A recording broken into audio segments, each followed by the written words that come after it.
अतिशय चविष्ट आणि जिभेवर ठेवताच विरघळणारे बेसनाचे पाकातले लाडू. तर त्यासाठी पाक बनवायचा आहे. आधी 2 वाटी साखर घेतला आहे, 1 वाटी पाणी टाकलेलं आहे, केसरचे दाणे टाकायचे आणि फूड कलर थोडासा ॲड करून घ्यायचा. पाक झालेला आहे.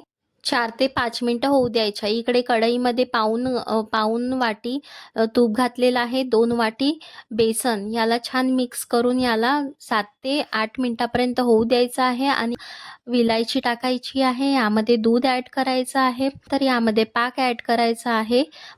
2 ते 3 मिनिटं याला छान मंद आचेवर होऊ द्यायचं आहे.